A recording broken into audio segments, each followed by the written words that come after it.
welcome to this very special edition of the Startup Central. I'm Nayanthara Rai. Today I am coming to you from Social in Noida.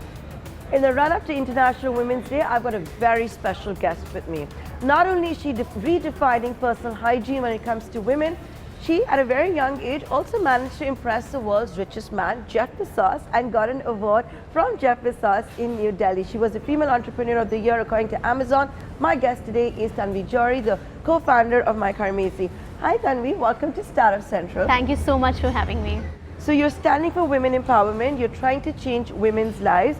I want to first begin by asking you, and don't mind, I know you should never ask a lady her age, but how old are you? I'm 28. How are you going to top already what you have achieved by the age of 28? You've got a very successful startup, you're doing extremely well, and you managed to get an award from Jeff Bezos. Where do you go from here? A long way, I think. When I think about it, I don't think that I've done enough at all. I've been very fortunate to have a team who supported me and who's made me come all the way till here and represent all of them. But I think there's a long, long way to go because personal hygiene for women is just such a big issue in India that we've just probably we have made a change in the form of a drop in the ocean, and there's still a significant journey for us to be achieved. In fact, when you talk about personal hygiene, we can't even just say that it's such a long way to go in India because the dystopian future seems to be here, and because of lack of personal hygiene, you're seeing coronavirus. Yes, of course. I mean,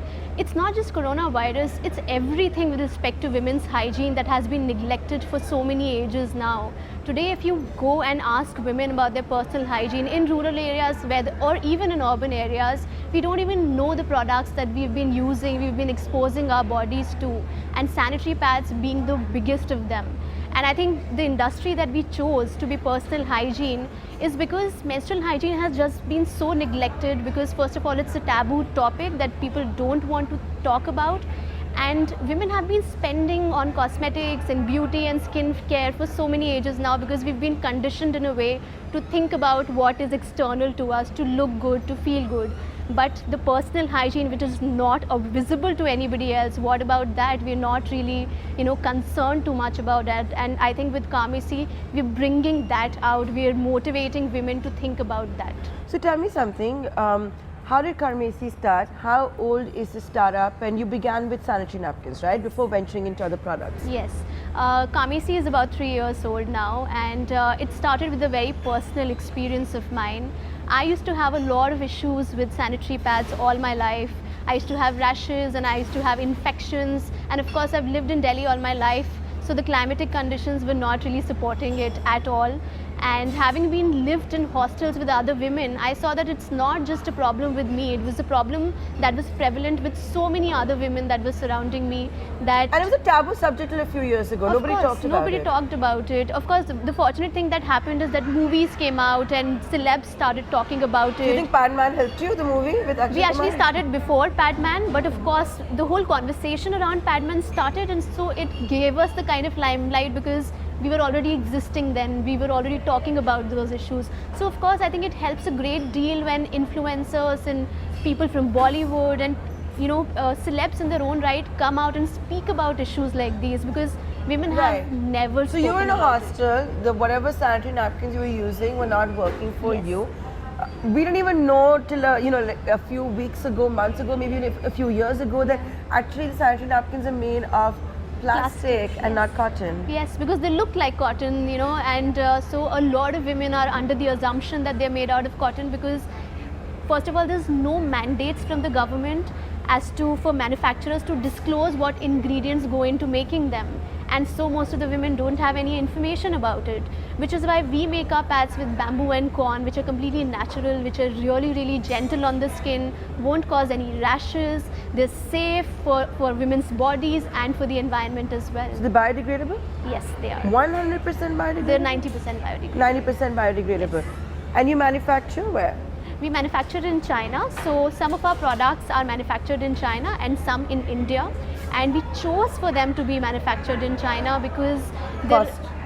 of course, cost is one aspect of it, but the most important aspect of it is right now in India we don't have adequate machinery available to manufacture those pads here, because the kind of specifications we have in terms of the pads, in terms of the raw material, in terms of how thin they are, how soft they are, we couldn't really make them in India. So tell me something, if you manufacture pads in China, if you manufacture other products in China, how are you still importing, and is it safe for me to buy a Carmesi pad? Absolutely, they've been tested dermatologically. No, I mean because for of their coronavirus. safety. So our pads are manufactured in an FDA and GMP certified facility. So we take care of all the issues that come with it. So right now, of course, there's a big debacle happening in terms of coronavirus. So our factories are being checked thrice by the authorities for the safety. Are you in Wuhan? We are not involved there, but the authorities in China are taking care that all the sanitization processes, all the processes are being maintained to ensure that the products that are going out are completely safe for women. Salvi, do you ever think that you have shattered the glass ceiling? Not yet, I think. I think I'm on my way there, just like a lot of other women. And I think there's a lot to be achieved right now, because first of all, we as women need to come out of our own shells, the boundaries that we have made, that the world has made for us and that we are being defined by. It's very important for us to first have that belief in our head that this is not real. I can do whatever I want, and I think that is what we have been preaching at Carmesi all this while. And I think, it's not a tough job if you think about it. If you just set your mind to it and if you work hard enough, I think it's not a tough job. But tell me something, right now it looks like a great success story from outside. Look at your Instagram page, you've got, a lot of people talking about Carmesi from, influencers, all of that stuff. But the journey, I'm sure came with its own challenges. Yeah. And for example, I'm asking, I hope you don't mind, after you finish your studies and you wanted to start doing all of this at what, age 25? Yeah. What did you tell your family? Were they open to the idea? Did they think that, oh my God, what are you doing? This is, people don't talk about this, you're going to lose money. What was all of that like? My family has been extremely supportive. I have a mother who's been just as independent as I have seen my father. My father and mother have together taken all the financial decisions. She has done as much for the family financially as she's done for the house, and my father, likewise for my father. So I've been raised in a household where we've been taught to take independent decisions. And my parents, even though of course they give me guidance all this while, they never stopped me from doing anything. And when I was planning to do this, the only thing I got from them is support. And did you get the money? No, we didn't get. I didn't get their money because I belong from a very middle class family, and they said, okay, you want to do it on your own. Go ahead. So what did you do? You borrowed from others? I saved up from my job. Okay, what were you doing? I was working in a couple of startups. I've actually worked only for 9 months before starting. So in those 9 months, whatever I could save, I just saved completely. And how much could you earn in working startups? Very less, but fortunately I had a co-founder also who was saving up for me, and for a while when I was working on the startup and he was going to be involved with me, he was saving up to fund the startup till the time I had left my job and I started working on it. Okay. So yeah, it kind of worked out. So I think I want to ask you that, do you remember the first packet of sanitary napkins that you sold? Do you remember who the buyer was or how you sold it? Yeah, I mean the buyer was somebody called Divya. And the first order, when it flashed on our on our platform and I saw the first order, I was almost crying. That feeling that you don't know this person and they trusted you for something so personal that they're going to use for those really crucial days of their lives. I think that feeling is just so different that I can't really express it in words. And even today, the most stark feeling is when people come to us, they trust us for their menstrual hygiene needs, and they come to us and they leave us comments. There's so many emotions involved. Sometimes they're angry with us and sometimes they're just elated with us, and it's all a mix of emotions, and the way we manage it, and I think is the most complex and the most beautiful part of the journey. So how price conscious is Carmesi? Because in the Indian market they do say that you're imported from China, you also have to compete with the kapda used in Bharat. Right. You have to also compete with the Unilevers of the world. So yeah. So right now we are about twice the price of a conventional sanitary pad available in the market. And so your customer has to be the niche. I actually don't think so, because if you think about it, if you're buying a Carmesi And if you want a year's supply for yourself to basically cater to your periods for an entire year, you're shelling out about 2,499 bucks. Okay. So if you think about it, we generally spend that much money on one date when we go out on a Sunday. So the thing is that we've all been conditioned so much to spend less on menstrual hygiene. I will only spend 10 rupees on my pad is how we've been conditioned, because that is not important. My lipstick might be more important, but my pad is not as important because it cannot be seen, because that is something I'm not allowed to talk about. So I think that, of course, the rural area person cannot really afford my product, but I think there's a significant number of women who can afford that product. We just have to condition them in the right way. And we've always been very conscious of the fact that, of course, there's a price burden when you're buying a Kamesi pad, and there's only a certain amount of change that we can bring with the women that we are able to target. Because a lot of your competitors now are targeting Bharat, they are targeting rural India. For example, at Sathi, right. I met them at this event for the Dubai Expo, and Right. they said that we are actually using some of the sales from urban India to distribute. Exactly, I think we also do that. So what we do is we run an initiative called Unified in Red, and under that initiative what we do is we donate sanitary pads to women, but we don't just restrict it to donating, because I think that is not enough, because women don't even know how to use a sanitary pad, how to put that up on the underwear, how to dispose it off. So we combine it with period education, with myth busting, with a lot of education among women, their daughters, special children, deaf and dumb children. So I think a lot goes on under our initiative Unified in Red, and I think that's a very, very big part of our philosophy, that if we are able to bring a change in one part of the society, we are also able to do something for the other part of the society as well. So then going forward, I believe you've launched other products as well, and is that the way to go, that you have a full 360-degree range? So what we want to do in the future is that our company philosophy is very clear. We want to launch products targeting issues which are not being talked about, right? So for example, the latest product that we've launched is called Breeze. Okay, and what so is Breeze? It's actually, it derives from the word breasts at ease. Oh, okay. And that's how it's called Breeze. So the idea came up from the very fact that a lot of women have issues with their bras when they're out traveling, when they're out working in an office, underwires dig in, it causes redness, itching, but nobody really talks about it. So it's a very simple, great roll-on, it works in a few seconds. You can just take it wherever you go, you can apply it under your bra straps, and within a few seconds you'll be at ease, and it will soothe the redness, the itching. So we just want to launch those innovative products which target issues that are not being targeted by other companies in the world. Are you bootstrapped? We have been funded. We started as a bootstrapped company, but fortunately we were able to secure some funds for the company.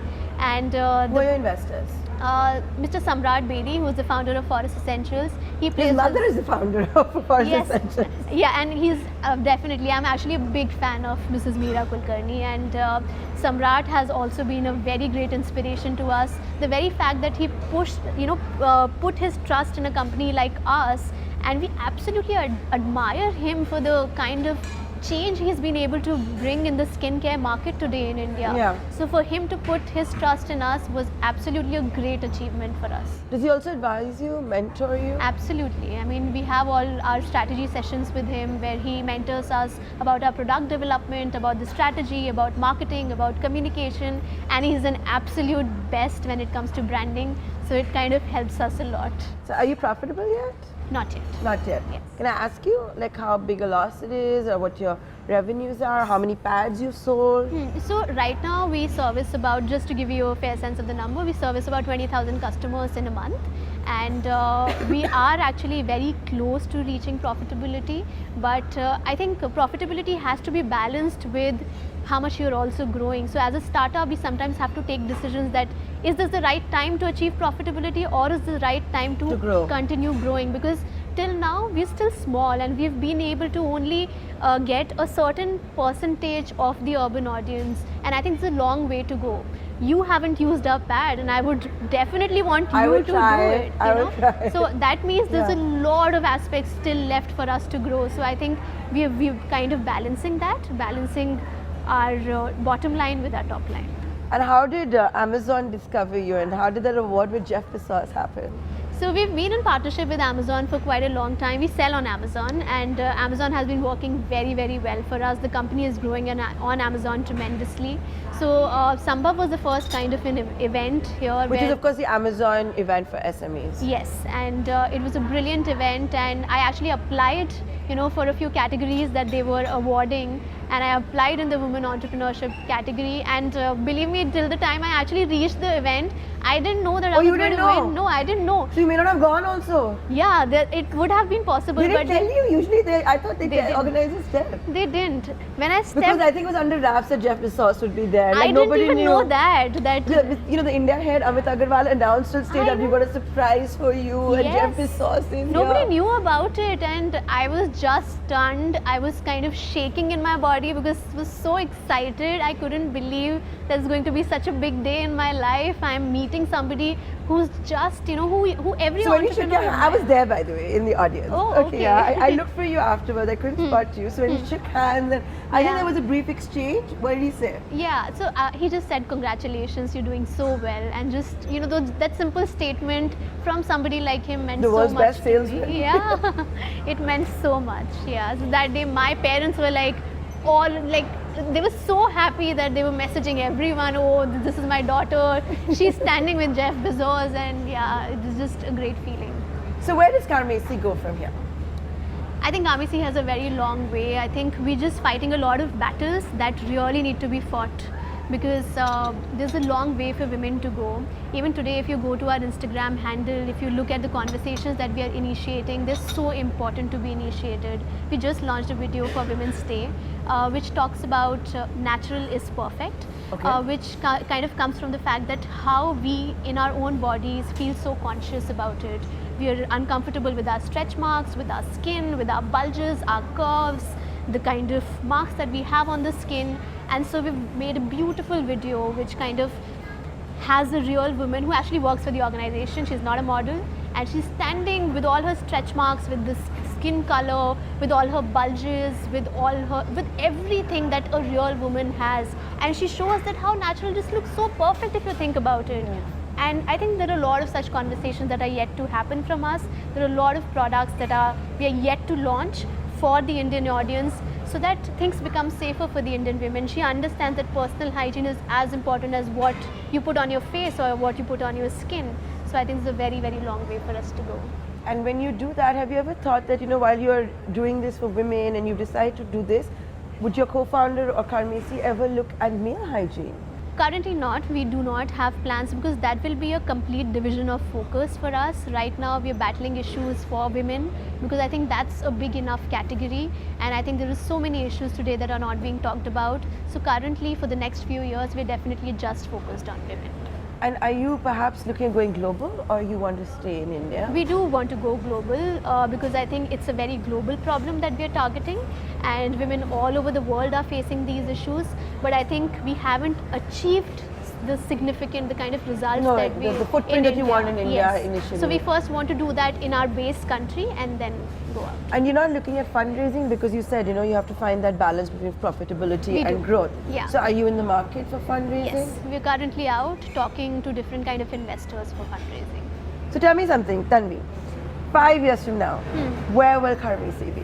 I think just a dream of mine. I want Kamesi to be at a position where when you think about your personal hygiene as a woman, it should be on the top of your mind. There shouldn't be a shred of doubt you should have in your mind that these are the products I cannot trust. They should be completely trustworthy.